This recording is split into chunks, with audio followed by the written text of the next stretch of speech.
তো আমরা জেনারেল ম্যাথের 8 নম্বর অধ্যায়ের 18 নম্বর উপপাদ্যটা আমরা আজকে সলভ করব। 18 নম্বর উপপাদ্য বলা আছে বৃত্তের সকল সমান জ্যা কেন্দ্র হতে সমদূরবর্তী। আমরা অনেক সময় কিন্তু জানি না বৃত্ত কাকে বলে। বৃত্ত কাকে বলে? একটি বিন্দুকে কেন্দ্র করে নির্দিষ্ট দূরত্ব বজায় রেখে অপর একটি বিন্দুর সঞ্চার পথকে বৃত্ত বলে। এবার আসো জ্যা কাকে বলে। জ্যা হলো বৃত্তের পরিধির উপর যে কোনো দুইটি বিন্দুর সংযোগ রেখাকে জ্যা বলে। আমরা কিন্তু এ আর বি এটা একটা জ্যা বলছি না প্রমাণের মধ্যে, আবার সি আর ডি এটাও একটা জ্যা। এবার কেন্দ্র আমরা জানি যে বিন্দুকে কেন্দ্র করে অপর বিন্দু ঘুরছে ওটাই হলো কেন্দ্র। সমদূরবর্তী বলতে বোঝাবে যে কেন্দ্র থেকে ওই বিন্দুটা কত দূরে আছে, অর্থাৎ ওই জ্যাটা কত দূরে আছে। এই জ্যা আর এই জ্যা সমান। আমি এখানে ওরা যেটা বলছে প্রশ্ন, তুমি যদি একটা বৃত্তের সমান সমান জ্যা, অর্থাৎ তুমি যদি 20-25 1 লাখ পর্যন্ত জ্যা নাও, সেগুলো জ্যা মাপ যদি সমান হয় তাহলে সবগুলো জ্যাই কেন্দ্র থেকে সমান দূরত্বে থাকবে। এটা হলো প্রশ্ন। আমরা অতি সহজে বোঝার চেষ্টা করবো, একটু মনোযোগ দিয়ে দেখো। মনে করি বিশেষ নির্বাচন নয় কিন্তু নির্বচন। মনে করি এ ও A B O C D দুইটি সমান জ্যা। মনে করি A B O C D দুইটি সমান জ্যা। তার আগে এখানে একটা মিস্টেক হয়ে গেছে, এই কথাটা লিখতে হবে যে কি মনে করি ও কেন্দ্র বিশিষ্ট বৃত্তের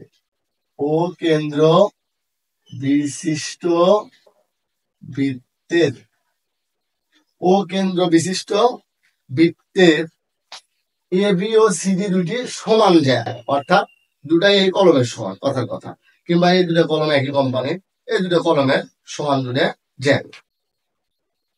যাদের মধ্যবিন্দু, অর্থাৎ এই জ্যার মধ্যবিন্দু ই ধরছি আর এফ ধরছি, যাদের মধ্যবিন্দু যথাক্রমে ই ও এফ, প্রমাণ করতে হবে যে ও ই ও এফ, প্রমাণ করতে হবে কি ও ই ও এফ। এবার অঙ্কনে আমরা বিশেষ নির্বাচনে যে কথাগুলো দেওয়া সম্ভব হয় না সেই কথাগুলো আমরা অঙ্কনে প্রমাণ দিয়ে রাখি। যেমন আমরা কিন্তু এই যে ও এফ ও ও ই ও এফ ও এ ও সি এগুলো যে যোগ করছি, এগুলো কিন্তু বিশেষ নির্বাচনে বলিনি। সুতরাং এখন বলে দিতে হবে যে ও ই ও এফ ও এ ও সি যোগ করি। যেখানে ও ই এবং ও এফ জ্যাদ্বয়ের লম্ব দ্বিখণ্ডক, জ্যাদ্বয়ের কি লম্ব দ্বিখণ্ডক। আচ্ছা, লম্ব দ্বিখণ্ডক বলতে বোঝায় একটা রেখা যদি আমি নিই, এই রেখার মাঝখানে যদি একদম মধ্যবিন্দুতে যদি লম্ব টানা হয় তাহলে ওই লম্বটাকে বলা হয় লম্ব দ্বিখণ্ডক। আচ্ছা, আমরা প্রমাণে আসি। আসলে উপপাদ্যের 4টা অংশ থাকে, বুঝছো? তার মধ্যে একটা হলো সাধারণ নির্বাচন, একটা বিশেষ নির্বাচন, তারপর অঙ্কন, তারপরে প্রমাণ। এগুলো 4টা অংশ। তার মধ্যে সাধারণ নির্বাচন আমরা না দিলেও হয়, এটা সাধারণভাবে প্রশ্নকে নির্দেশ করে, এই জন্য সাধারণ নির্বাচন দেওয়া হয় না। আমরা প্রমাণটা দেখবো একদম মনোযোগ সহকারে। আমি কিন্তু সহজেই এদের এ বি দেখি ও ই এ বি এর উপর লম্ব, ও ইটা হলো এ বির উপরে লম্ব। আমি কিছুক্ষণ আগে বলছিলাম যে কি এটা হলো লম্ব দ্বিখণ্ডক, যেখানে বলে রাখছি।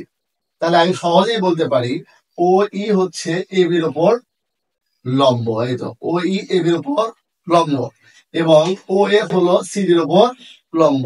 আচ্ছা, এর আগে আরেকটা কথা বলে রাখছিলাম, ই হলো মধ্যবিন্দু, কার মধ্যবিন্দু এ বি, আর এফ হলো মধ্যবিন্দু, কার মধ্যবিন্দু সি ডি।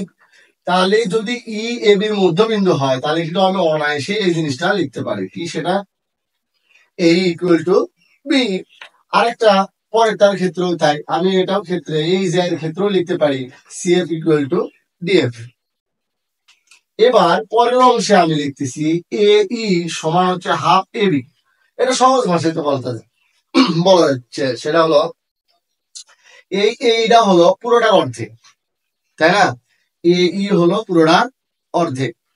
এবার ঠিক সেম ভাবে এই সিএফ টা হচ্ছে পুরোটা অর্ধেক। আচ্ছা, এবার এখানে আসে দেখি আমাদের প্রশ্নে কিন্তু বিশেষ নির্বাচনে বলছিলাম যে দ্বয় কি হবে পরস্পরে সমান। তাহলে আমি কিন্তু এখানে বলতেই পারি যে কি এ বি সমান হচ্ছে সিডি, অর্থাৎ আমার এই দুটা জ্যা কি পরস্পরে সমান। তাহলে জ্যা যদি সমান হলো, আমি এখানে করলাম কি উভয় পাশে আমি বললাম কি হাফ দ্বারা গুণ করলাম, গুণ হাফ দ্বারা কি করলাম, হাফ দ্বারা গুণ করলাম, উভয় পাশে হাফ দ্বারা গুণ করলাম। তাহলে হাফ দ্বারা গুণ করলে এটা হাফ সিডি হলো।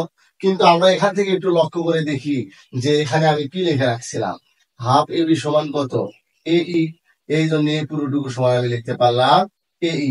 আবার এখানে দেখেছি হাফ সিডি সমান লিখতে পারি সিএফ, এই জন্য আমি এই পুরোটুকু সমান লিখতে পারলাম সিএফ। এবার আমরা জাস্ট খালি এবার দুইটাও কি নেবো, ত্রিভুজ। কোন ত্রিভুজ? একটা এখানে তো ত্রিভুজই আছে দুটা, তাই না? তারপর আমরা এই দুইটা ত্রিভুজ নিলাম, একটা হলো এ ই ও, একটা হলো এ ই ও এবং আরেকটা হলো এফ সিও এফ। সমকোণী ত্রিভুজ। কেন এটা সমকোণী? কারণ আমরা জানি যে কোন ত্রিভুজের যদি একটি কোণ সমকোণ হয় তাহলে ওই ত্রিভুজকে সমকোণী ত্রিভুজ বলে। তাহলে ওই ত্রিভুজকে কি বলে? সমকোণী ত্রিভুজ। সেই অনুসারে কিন্তু আমি বলতেই পারি যে এই ত্রিভুজটাও সমকোণী, এই ত্রিভুজটাও সমকোণী। আমরা লিখলাম, কিছুক্ষণ আগে প্রমাণ করে আসলাম আমরা যে এই বাহুর সমান। আমরা সেই জিনিসটা এখান থেকে জাস্ট খালি এখানে লিখে দিলাম। তাহলে আমরা আরেকটা কথা লিখতে পারি যে এই একটা বৃত্তের এটা হলো ব্যাসার্ধ, এটাও হলো ব্যাসার্ধ, অর্থাৎ ও এ হলো একটা ব্যাসার্ধ,